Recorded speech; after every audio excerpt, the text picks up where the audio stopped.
오늘 함께 나눌 말씀은 고린도전서 10장 20절 말씀입니다. 고린도전서 10장 20절 말씀입니다. 고린도전서 10장 20절 말씀입니다.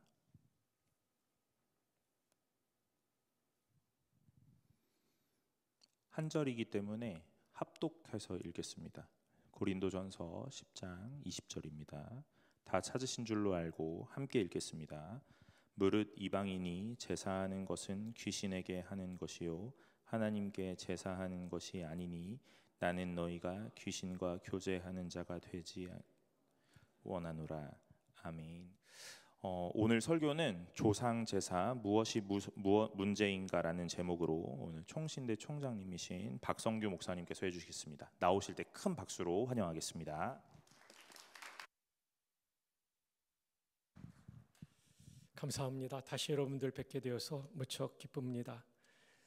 요한복음에 보면 하나님께서는 영과 진리로 예배하는 자들을 찾는다고 하셨는데, 이제 연휴에 여러분들이 여러 곳을 갈 수 있음에도 불구하고 예배의 자리에 이렇게 나오신 것, 하나님께서 여러분을 기쁘게 받으신 줄 믿습니다.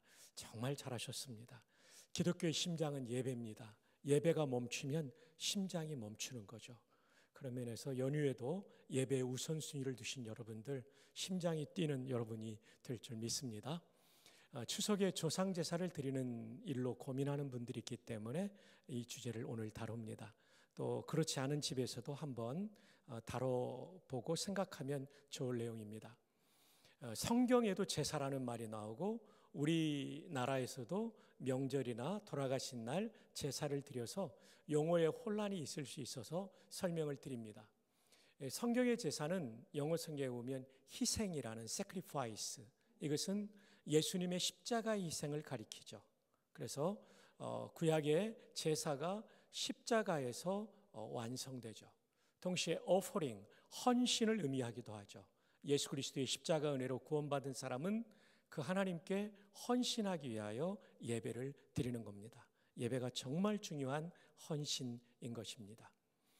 여러분, 구약에 예배를 드릴 때에는 반드시 제물을 가지고 갔어야 됩니다. 그래야만 하나님이 받으시는데, 신약에는 우리가 동물 제물을 가지고 오지 않죠. 왜냐하면 예수님을 영접한 분은 영원하고 완전한 제물이신 예수님을 모시고 나아가기 때문에 예수님을 영접한 사람들의 예배를 하나님이 받으시는 줄 믿습니다. 조상제사는 조상 숭배, ancestor worship이죠. 대상의 차이는 성경의 제사는 받는 분이 하나님이시라면 조상제사는 조상님이라고 생각합니다. 그러나 사실은 돌아가신 조상님이 받지 못하고 악한 영들이 받게 되는데, 그 이유는 조금 이에 말씀드립니다. 종류와 방법의 차이가 있습니다. 성경의 제사는 동물을 잡아 피를 뿌리며 동물을 드리는 제사, 이것은 예수님의 십자가를 예표적으로 보여주는 예배였습니다. 여러분, 그 구약 레위기에 나오는 제사는 5가지 종류가 있고 드리는 방법은 4가지가 있습니다. 5대 제사 4가지 방법. 5대 제사는 대표적으로 번제, 속죄제, 속건제, 화목제, 이렇게 드리는 것이 대표적인 제사였죠.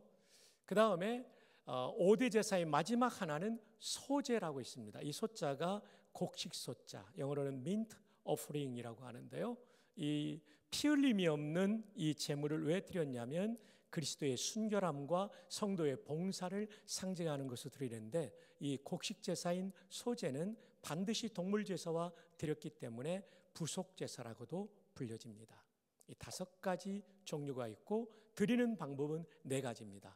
불로 다 태워드리는 방법이 화제입니다. 두 번째로는 들었다가 놓는 리프트 오퍼링이 있죠. 들었다가 놓은 이 제물의 뒷다리는 제사장과 제사를 드린 예배자인 성도가 함께 나누어 먹었죠. 요새는 웨이브 오퍼링, 흔들어서 놓는 겁니다. 불로 태우면 다 태우면 먹을 것이 없잖아요. 제사장과 예배자들이 함께, 여기서 성찬과 애찬의 원리가 나오죠. 그 다음에 전제는 부어드리는 제사, 드링크 오퍼링입니다. 포도주 같은 것을 부어드리는 제사였죠.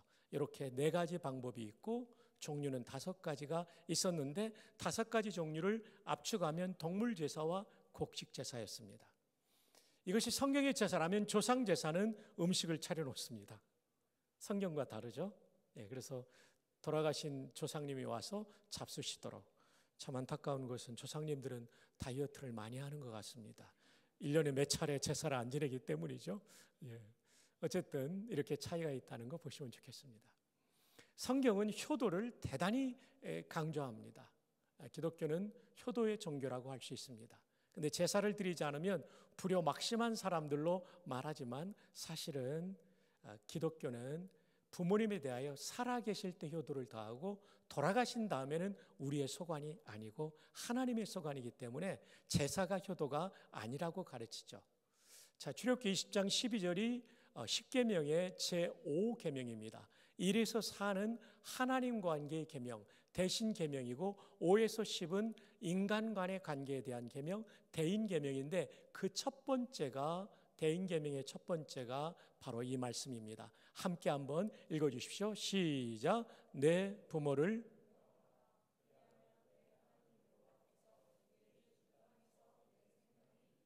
아멘.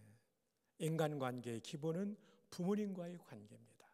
때로는 부모님에게 상처를 받은 젊은이들이 있다 할지라도 기도하면서 이것을 풀어내야 여러분의 인간관계가, 대인관계가 풀릴 수 있습니다.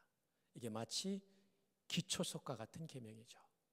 잠언 20장 20절에는 자기의 어미나 아비를 저주하는 자는 그의 등불이 흑암 중에 꺼짐을 당하리라.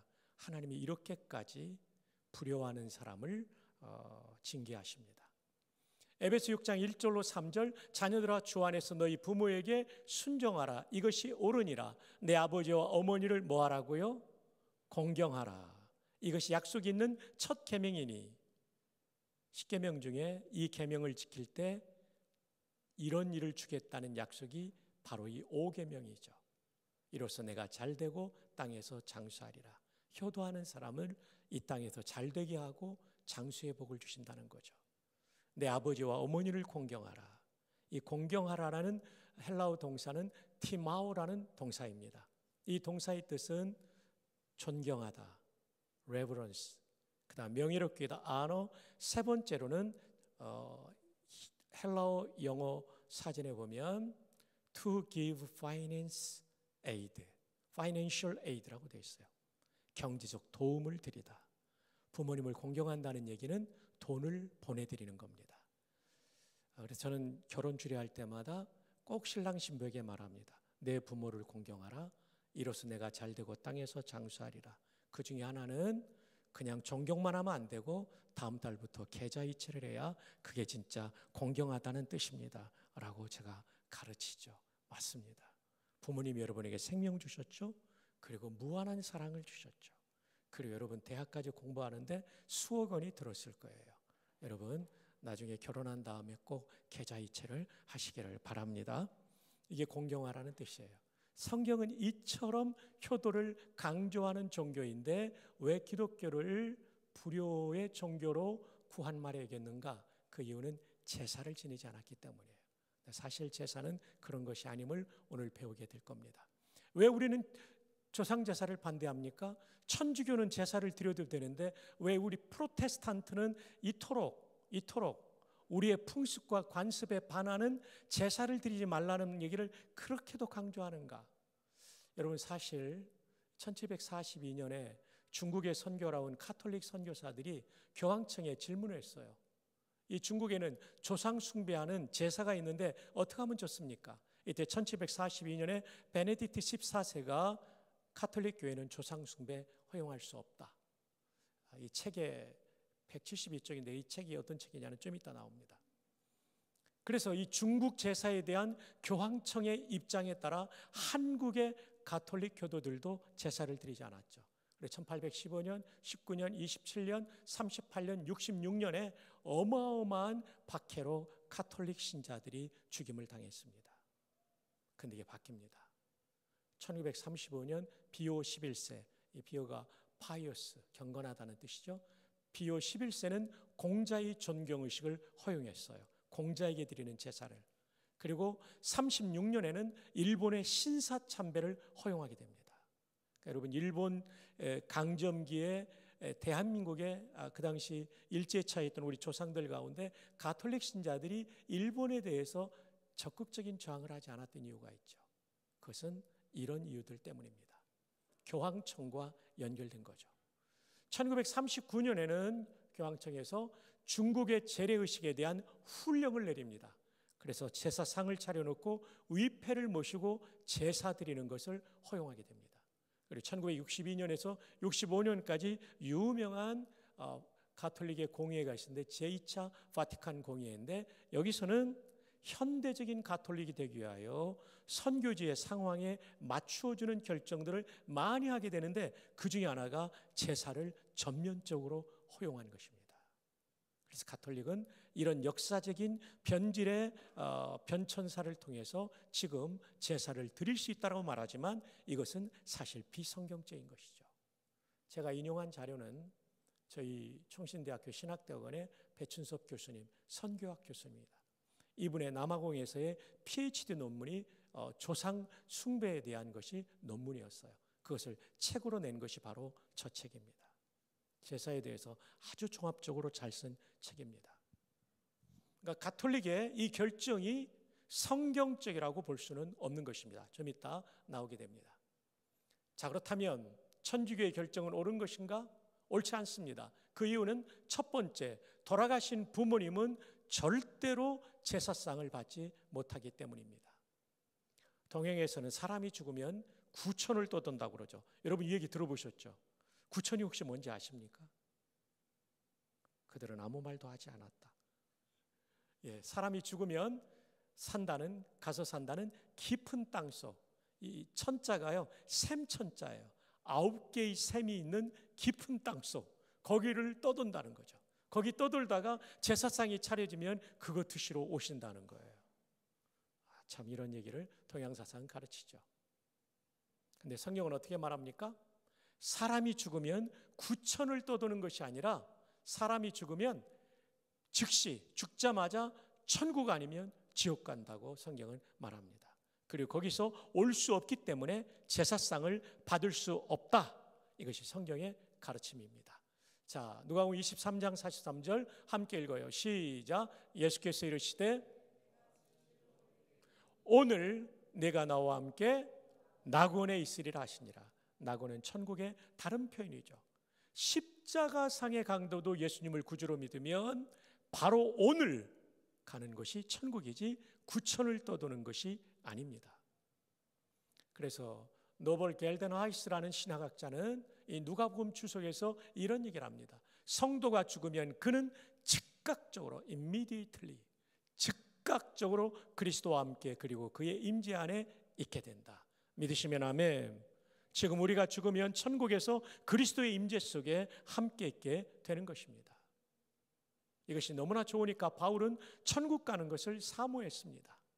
우리가 담대하여 원하는 바는, 그냥 원하는 게 아니고 담대하게 원하는 바는 차라리 몸을 떠나 주와 함께 있는 그것이다. 옥중서신인 빌립보서 1장 23절에 내가 그 둘 사이에 끼었으니 생과 사는 것과 죽는 것에 경계선상에 끼어 있으니 차라리 세상을 떠나서 죽어서 별세에서 그리스도와 함께 있는 것이 훨씬 더 좋은 일이라.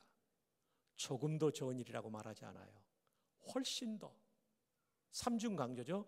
Very much better. 정말 좋은 것이죠. 이렇게 좋은 것이라고 확신할 수 있었던 이유는 무엇입니까? 바울이 생전에 가봤기 때문입니다. 자, 고린도서 12장 1절로 2절 함께 읽어요. 시작. 모이카나마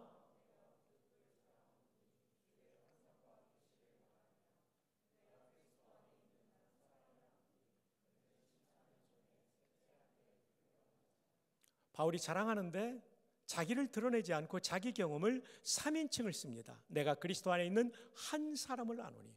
그는 3인칭을 써요. 14년 전에 셋째 하늘에 이끌려 간 자라. 이 셋째 하늘은 유대인들의 하늘은 1층, 2층, 3층이 있다고 그랬고 이 세 번째 하늘이 천국이라고 믿었던 것이죠. 그래서 3절에 오면 그가 낙원으로 이끌려 가서 셋째 하늘에 이끌려간 자인데 그가 낙원으로 이끌려가서, 셋째 하늘이 낙원이라는 표현이죠. 말로 표현할 수 없는 말을 들었으니 사람이 가히 이르지 못할 말이로다.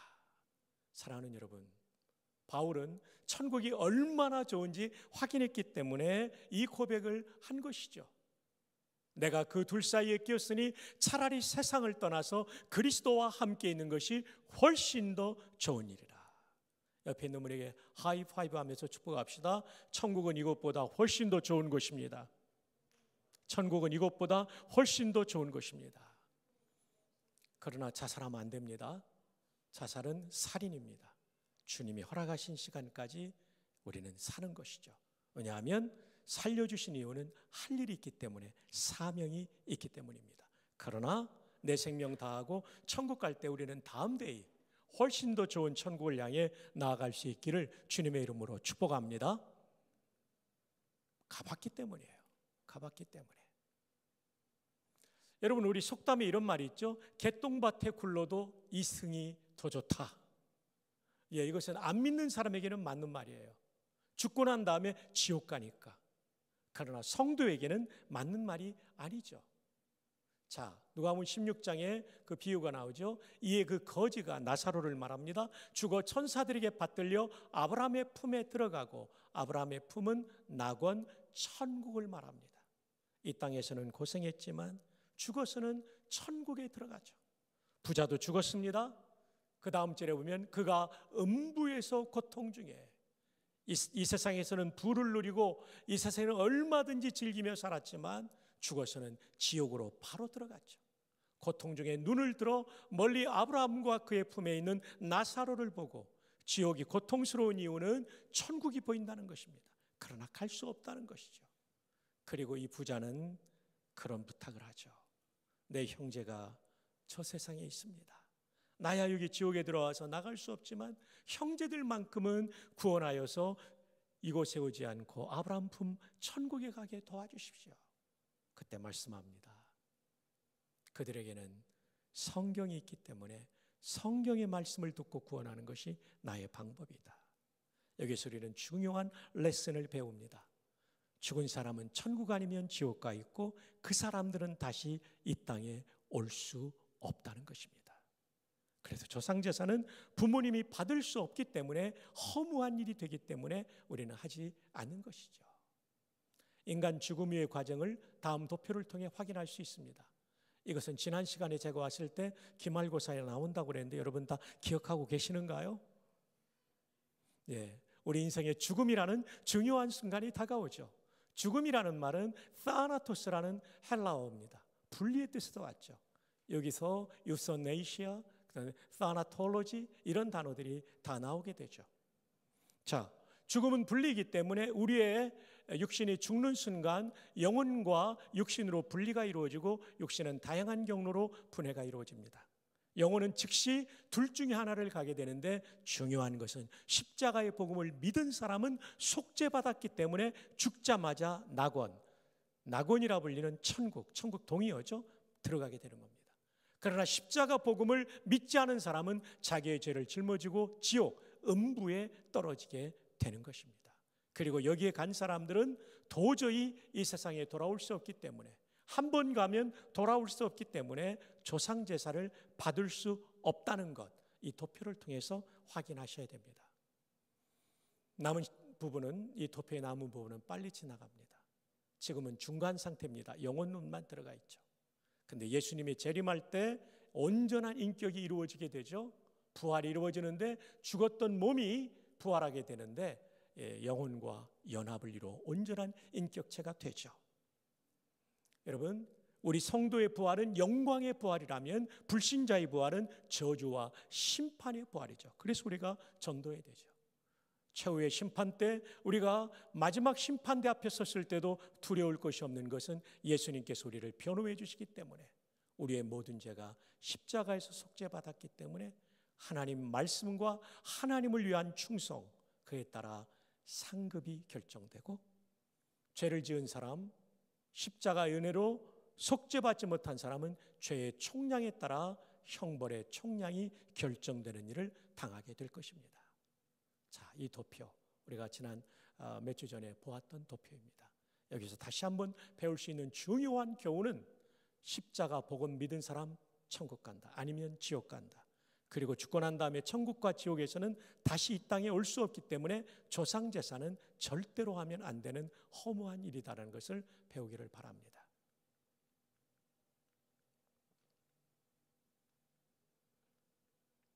그럼 우리가 조상제사를 드리면 누가 이 조상제사를 받는가 하는 것이죠. 두 번째 중요한 내용은 조상제사는 귀신이 받는다. 동양사상은 귀신이 죽은 사람의 영혼이지만 성경은 한 번도 그렇게 말하지 않아요. 귀신은 타락한 천사들입니다. 그래서 고린도서 10장 20절에 오늘 본문인데, 무릇 이방인이 제사하는 것은 귀신에게 하는 것이요 하나님께 제사하는 것이 아니니 나는 너희가 귀신과 교제하는 자가 되기를 원하지 아니하노라.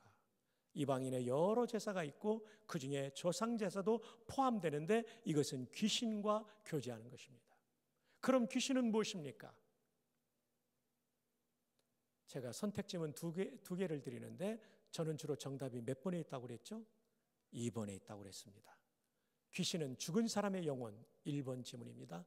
2번 지문은 타락한 천사, 정답은 2번입니다.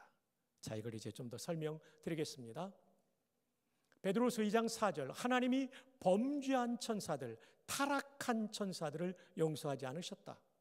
유다서 1장 6절, 자기 주의를 지키지 아니하고 자기 처소를 떠난 천사들, 이 타락한 천사들의 범죄가 천사의 지위를 떠나 하나님의 자리를 넘보았던 교만의 범죄인 것을 보여주고 있는 것이죠. 요한계시록 12장 9절은 우리에게 악한 영들의 존재가 세 부류가, 더 정확하게 말하면 두 부류가 있음을 보여줍니다. 자, 잘 보세요. 동이요, 큰 용, 옛뱀, 아담과 하와를 유혹했던 옛뱀, 곧 마귀라고도 하고, 곧 하니까 이퀄이죠. 라고도 하고 사탄이라고도 하며, 마귀와 사탄이 동일 존재인데 이름이 다르다는 거죠. 어떻게 다른지 좀 이따 설명합니다. 이 마귀 사탄은 어떤 존재냐면 온 천하를 꿰는 자라, 속이는 자라, deceive, 사기치는 자라는 거죠. 아담과 하와에게도 이거 먹는다고 안 죽어, 너 하나님 같아질 거야, 이게 다 속이는 거죠. 너 그 사람 만나도 돼, 그 일 해도 돼, 다 우리를 속이는 거죠. 그래서 우리를 타락시키는 존재가 마귀 사탄이죠. 그가 땅으로 내쫓기니 그의 사자들도, 이 그의 사자가 라이언이 아니라 엔젤스라고 돼 있어요. His angels, His angels니까 마귀 사탄이 천사장인 것을 여기서 보여주고 있는 것이죠. 정리합니다. 타락한 천사장이 바로 큰 용, 옛뱀, 마귀 사탄, 온 천하를 꿰는 자, 악한 영의 대장입니다. 대장은 하나이기 때문에 마귀 사탄은 원어 성경에 보면 또는 영어 성경에 보면 항상 단수입니다. 하나밖에 없기 때문에. 하나밖에 없기 때문에. 근데 찬송 가운데 중에 잘못된 것이 마귀들과 싸울지라 죄야 벗은 형제요. 여기서 틀린 게 뭐죠? 마귀들, 복수가 되면 안 됩니다. 이게 찬송가 공예가 가까운데 승동교회에서 문제 제기를 해주시기를 바랍니다. 이 찬송가 바꿔야 됩니다. 타락한 천사들, 천사장 밑에 부하 천사들이 있는데 그의 사자들이죠. 앙겔로이라는 이 헬라어가 천사들이라는 남성 명사입니다. 이것은 악한 영의 부하, 대장과 부하가 있죠. 대장은 하나 단수고 부하는 수천 수만, 엄청나게 많을 거예요. 왜냐하면 군대 귀신도 나오고 2,000마리 돼지떼에도 귀신들이 들어가니까요. 자, 제가 줄여서 이것을 사마귀라고 말합니다. 사마귀가 뭘까요? 자매님 어떻게 하셨어요? 사탄, 마귀, 귀신, 정답입니다. 본인이 본인에게 큰 상을 명절 중에 내려주시기를 바랍니다. 자, 사탄, 히브리 말이에요. 히브리 말 사탄을 영어로도 세이턴, 우리말로 사탄, 옛날에는 사단으로 번역하다가 사탄으로 번역을 했죠. 요즘 성경은 정확한 번역입니다. 사탄, 대적자라는 뜻이죠. 헬라어로는 이 사탄을 디아볼로스라고 부르는데 헬라어 디아볼로스는 소리 나는 대로 옮기지 않고 뜻을 따라 옮겨서 우리말에 마귀라고 되어 있습니다. 영어로는 the devil이라고 되어 있죠. 사탄과 마귀는 동일 존재인데 사탄은 히브리어로 악한 영의 대장을 말하고 마귀는 헬라어로 악한 영의 대장을 말하는 말인데 헬라어를 의역한 것이다. 이렇게 하시면 되겠습니다. 귀신이 뭡니까? 다이모니온, 디만이죠. 디만. 이건 복수예요. 수많은 악한 영의 그 부하들이 있는 것이죠. 히브리 말로는 쉐드인데 제가 공간이 좁아서 쓰지는 않았습니다. 그래서 우리가 싸워야 될 영적 적군은 사마귀가 있다. 사마귀가 뭐냐고 물으신다면 뭐라고 그랬죠? 사탄, 마귀, 귀신 이렇게 기억하시면 좋겠습니다. 우리가 조상 제사를 드리면 누가 받냐면 이 사마귀가 받는 거예요. 귀신과 교제하고 그 위에 대장인 사탄 마귀와 교제하는 영적인 타락이 되는 것이죠. 우리가 조상 제사를 드릴 수 없는 이유는 사람은 죽으면 천국 아니면 지옥에 있기에 조상님이 제사를 받으러 오실 수 없기 때문입니다. 대신 타락한 천사들이 제사를 받기 때문에 조상 제사는 드리는 것을 불가하다라고 성경은 선명하게 선포하고 있는 것입니다. 제사 전문가에 따르면 제사는 사람들이 그러죠. 그 부모님께 효도하자는 건데 기독교인들 좀 유별나 뭐 제사까지 안 지내고 그래. 여러분 제가 대학 다닐 때 홍정일 목사님, 오카는 목사님, 또 김명혁 박사님, 손봉호 박사님 이런 분들이 저 강남에 있는 남서울교회당에서 신앙 강좌를 했어요. 그래서 그리스도의 봉사 문제, 국가 문제, 헌금 생활 그리고 다른 게 제사 문제였어요. 이게 책자로 나왔었어요. 엠마오라는 출판사예요. 제가 책 표지를 못 띄웠는데 미안합니다. 이 책에 보면 율곡 이희 선생의 얘기를 합니다. 여러분 조선 왕조는 성리학 위에 세워졌어요. 네오 컨퓨시아니즘, 신유교죠. 고대 유교를 발전시킨 성리학, 신유교죠. 이 신유교의 대가가 율곡 선생입니다. 이 유교의 가르침에는 조상제사가 나와요. 중국도 처음부터 조상제사 한 게 아니었어요. 고대 은나라 하나라 때는요 훌륭한 임금한테만 드렸어요. 시간이 지나다 보니까 그보다 좀 낮은 제후들까지도 왕들의 조상만 훌륭하냐, 우리 조상도 훌륭하다. 그래서 제후들도 조상제사를 드렸어요. 이 얘기는 나도 뼈대 있는 집안이라는 자랑이었어요. 그러면서 이제 유교가 퍼지면서 전국적으로 드리게 되었지만 대한민국은 사실 고려 때까지는 조상제사를 잘 안 했어요. 왜냐하면 고려시대의 종교는 불교이기 때문에 불교는 조상제사가 없습니다. 우리나라 불교의 제사 지내는 것은 혼합 종교가 된 것이라고 학자들은 말하죠. 유교가 되면서부터 국시로 제사를 지내게 했어요. 태조 때부터 강조했는데 이게 바로 그대로 진행되지 않죠. 성종 때 와서 이 제사가 전국에 확산됩니다. 성종이 몇 대 임금이죠? 태정, 태세, 문단세, 예성 9대 임금이죠. 9대 임금 때야 뿌리를 내린 게 바로 조상제사라는 것을 여러분 잊지 마십시오. 본래 우리의 문화가 아닙니다. 성종시대에 뿌리를 내린 문화이고 그리고 이 문화는 성경적으로 우리는 반드시 검토해야 되는 것이죠. 어쨌든 율곡 이희 선생은 제사가 단순히 부모 공경의 의례가 아니고 일종의 종교적 신앙이다. 종교적 신앙이다. 이게 그냥 효도 차원이 아니라는 거예요. 종교적 신앙이라는 거죠. 민속문화연구가 최길성 교수는 이런 얘기를 했습니다. 제사는 죽은 자 숭배이며 그 뒤에는 일종의 우상적 요소가 있다. 이래서 우리는 조상 제사를 드릴 수 없는 것입니다. 여러분 제사 절차를 보면 이런 크게 세 가지 절차가 있어요. 강신 내릴 강자입니다. 한자로. 귀신이 내리기를 빌면서 2번 절합니다. 참신 이거 참배한다는 거죠. 귀신에게 절하며 참배합니다. 남자는 2번, 여자는 몇 번이요? 와 이거 성차별이 있어요. 여성들 무릎이 얼마나 아팠겠습니까? 하긴 저 어렸을 때 저 68년도 초등학교 1학년 때 저희 집이 개종을 했는데요. 저희도 제사를 드렸어요. 1년에 한 10번이었던 기억이 나는데 어머니가 정말 고생하셨어요. 이 녹그릇으로 또 제사를 드리거든요. 녹이 얼마나 이 녹이 잘 씁니까? 그래서 연탄재를 부셔서 그 지푸라기로 닦으시던 그 그 어머님의 노고, 그리고 또 밤에요. 와, 진짜 힘들죠. 정말 이 제사를 안 지내는 건 여성들에게 굉장한 도움이 되는 것입니다. 정말 힘듭니다. 왜냐하면 제사는 5대 봉사라고 그래서 5대조 할아버지 할머니까지 봉사, 받들 봉자 제사사자, 제사를 받들게 되기 때문에 5대조까지 하면 10분입니다. 근데 옛날에는 두 번째 부인, 세 번째 부인도 있었기 때문에 늘어나면 진짜 더 많아지는 거죠. 어쨌든 참신, 그리고 다 마친 다음에 안녕히 가시고 다음 제사 때 또 오시라고 사신, 전송하는 절까지 하는 거죠. 그러니까 제사가 단순히 효도의 예절이 아니라 이거는 종교적인 숭배적 요소가 있다는 것을 여러분이 기억하시면 좋겠습니다. 자, 여기 계신 분들은 어쩌면 대부분 이미 조상제사의 문제는 해결되고 추모 예배를 드리는 집이 있을 것입니다. 그런데 혹시 제사를 드리는 집안에서는 어떻게 이 문제를 대처해야 할까요? 첫 번째, 기도하면서 점진적인 변화를 시도해야 됩니다.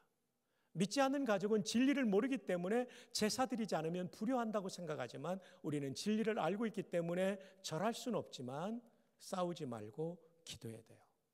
제가 이 옆에 내수동계 대학부 지도할 때 두 형제가 있었어요. 좋은 대학을 다니는 형제인데 아버님이 무당의 아들이셨어요. 그리고 아이 아버님이 좋은 대학을 나오시고 행정고시를 패스해서 어느 기업에 굉장히 높은 위치에 있는 분이셨어요. 그러니까 이분은 돌아가신 어머님, 무당을 했던 어머님 때문에 자연히 어떤 세계관을 가지고 있냐면 제사 드려야 효도한다.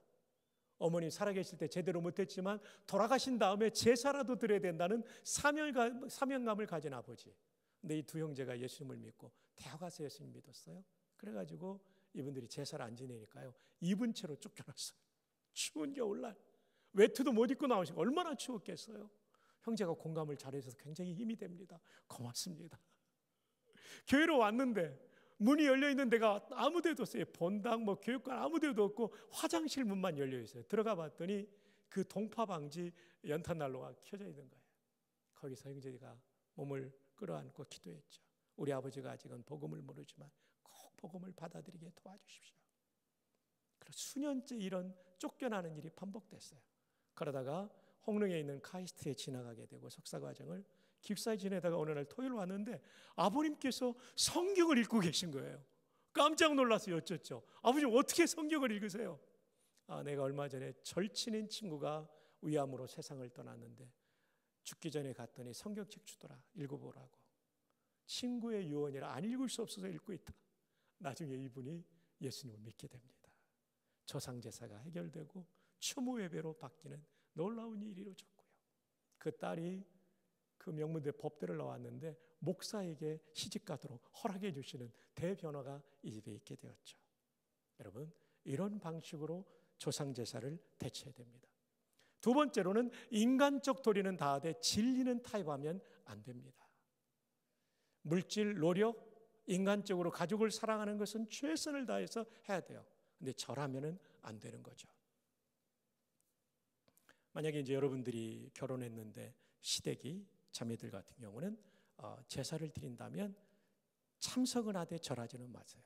대신 음식을 준비할 때 여러분이 다른 집보다는 좀 더 내야 돼요. 그래야 그분들이 전도될 가능성이 높아요. 그리고 나서 절하지 말고 서서 한켠에서 가족들의 구원을 위해서 기도하고 가족들을 위한 필요한 기도 제목까지 기도하십시오. 절은 하면 안 돼요. 절은 참배행위가 되는 것입니다. 그리고 나서 식사할 때 그거 같이 드십시오. 먹어도 됩니다. 좀 이따 설명드릴 거예요. 식사하고 바로 불이 나게 바람과 함께 사라져서 집으로 오면 예수 믿는 것들 싸가지 없다고 욕먹습니다. 절대 그러면 안 됩니다. 설거지까지 다 마친 다음에 인사하고 와야 됩니다. 그래야 전도의 문이 열리는 거죠. 여러분, 제가 부산에서 부전교회라는 교회 목회할 때 이제 제가 평신도 훈련을 제자 훈련 마친 사람은 사역 훈련을 하는데 담임 목사인 제가 했어요. 한 10여 명이 앉아서 소그룹을 하는데 한 분 이제 돌아가면서 그 예수 믿은 간증을 하는데 박 집사님이라는 여성 집사님이 간증을 하더라고요. 그러면서 남편의 구원받은 일을 간증을 하는데 결혼해 보니까 시댁이 예수님 안 믿는 집이었어요. 얼마 후에 시아버님이 돌아가셨고 1년 후에 제사 때가 됐는데 절하지 않자 시어머니가 화를 내면서 그랬대요. 장손의 며느리가 절하지 않으면 어떡하냐. 너 절하지 않으면 유산 한 푼도 줄 수 없다. 피집사님은 그래도 끝끝내 절하지 않았어요. 결국 유산을 분배할 때 한 푼도 받지 못했어요. 근데 수십 년이 지났는데 지금은 시어머니가 이 며느리를 가장 사랑한대요. 돈 받은 며느리들은 안 찾아오는데 돈 받지 않은 며느리는 일주일에 한 번씩 반찬해서 찾아가니까 네가 천사다 그런대요. 두 번째로는 이 남편이 은퇴했는데 은퇴한 남편이 하루에 집에서 3번 밥을 먹는 걸 우리는 뭐라고 그러죠? 삼식이라고 그래요. 근데 이 부인인 박 집사님이 정성껏 따뜻한 음식을 대접하니까 이제 은퇴하고 친구들 만날 거 아니겠어요, 남편이? 제대로 된 식사를 얻어먹지 못하는데 이 박 집사님은 그렇게 해주니까 남편이 감동받은 거예요. 어머니에 대한 것과 자기에 대한 인간적인 최선을 대한 사랑을 보면서 교회를 나오고 예수님 믿고 세례받고 이 가족 구원의 길이 열렸다는 것을 간증하더라고요. 시어머님의 구원을 위해서 기도한다고 그랬는데 제가 이제 교회를 떠나 학교로 오다 보니까 확인은 못했습니다. 여러분, 이것이 제사 드리는 집안에서 우리가 취할 태도입니다. 절하는 것은 안 되지만 인간적으로 할 수 있는 최선의 섬김과 사랑은 가족들에게 다하게 될 때 가족 구원의 길과 제사가 추모 예배로 바뀌는 열매를 거두게 될 줄 믿습니다. 자, 제사상의 음식을 먹어도 되는가? 예, 됩니다. 바울의 가르침이죠. 혼인을 금하고 어떤 음식물은 먹지 말라고 할 터이나, 여기서 말하는 어떤 음식물은 시장에서 판매되는 고기를 말합니다. 다신교 사회인 로마 사회에서 소나 양을 잡으면 모두가 우상의 제단에 바쳤다가 시장으로 유통되었어요. 크리스천들이 시장에서 고기를 사 먹으려고 하면 깨림칙한 거예요. 영적으로 오염되지 않는가. 그래서 먹지 말라고 할 터이나 그런 얘기를 하는 사람이 있겠지만 음식물은 하나님이 지으신 바니 소나 양도 하나님이 지으셨죠. 믿는 자들과 진리를 아는 자들이 감사함으로 받을 것이니라 먹으라는 얘기입니다. 하나님께서 주신 모든 것이 선함에 감사함으로 받으면 버릴 것이 없나니 먹을 수 있다는 얘기입니다. 하나님의 말씀과 하나님의 말씀이 뭐죠? 하나님께서 지으신 모든 것이 선하다. 제사상에 올라오는 모든 음식이 다시 하나님 만드신 거죠.